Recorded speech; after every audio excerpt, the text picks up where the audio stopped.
Okay, ladies and gentlemen, boys and girls, today we are going to do a 4-piston caliper Lexus brake upgrade on my wife's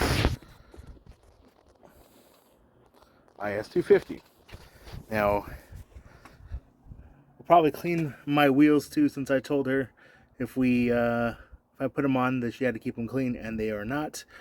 But we're gonna upgrade those single pistons to 4-piston calipers today, and we're just gonna kind of get cracking into it. If you're a mechanic, or not even not a mechanic, if you just worked on something, it's not super hard. I picked up the backing plates, which you will need.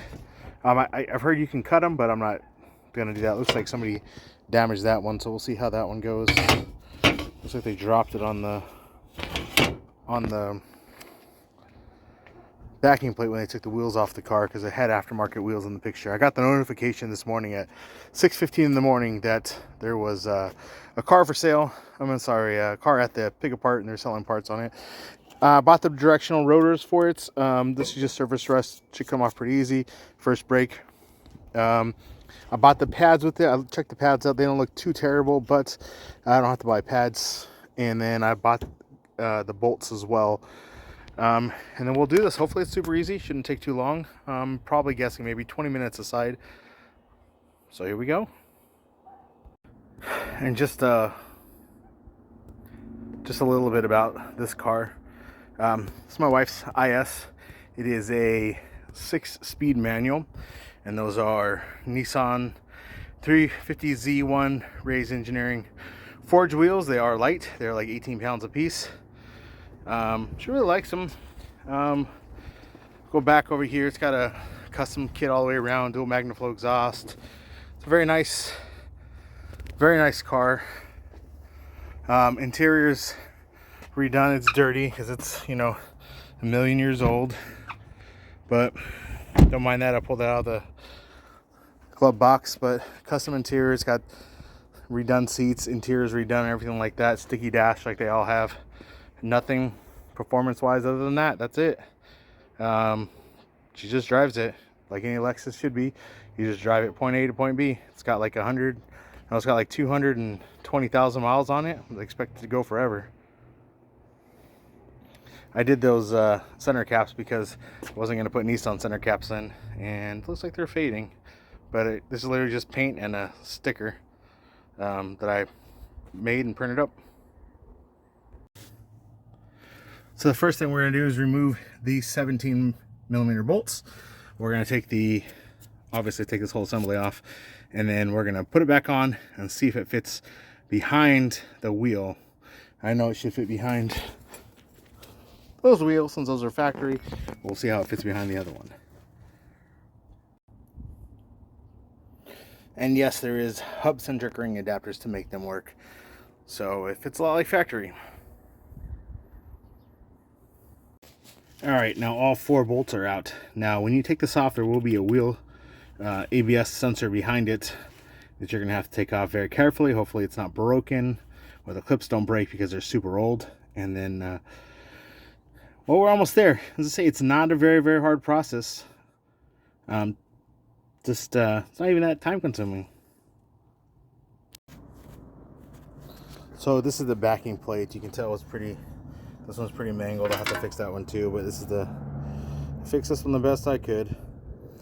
This is the right side. There's a little mark on the inside of it.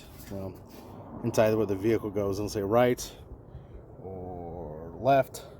So if you mix them up, it's the easiest way to do it. Plus you'll notice when you put it on, the 2 holes on one side are big in the other, so you can't really mess it up. As far as taking the ABS sensor off, you're going to need a pick.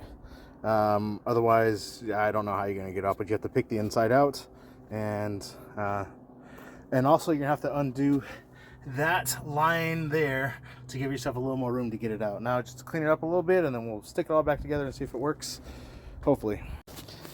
Now I assume that if you don't have the backing plate, you can just bend this out, which kind of defeats the purpose of it. I mean, they do it on, if you do like LS400 stuff on FCs, I'm sorry, on SCs, if you put LS400 brakes, you can do that. You can bend the backing plate out and cut it and all that stuff, or you can omit it completely.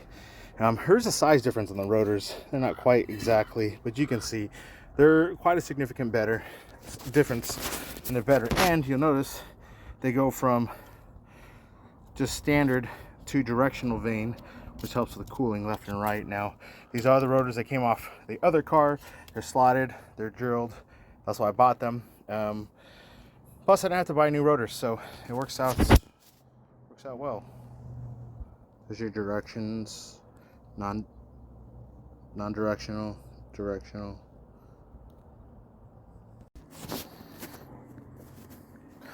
Okay, the backing plate and everything, it's on.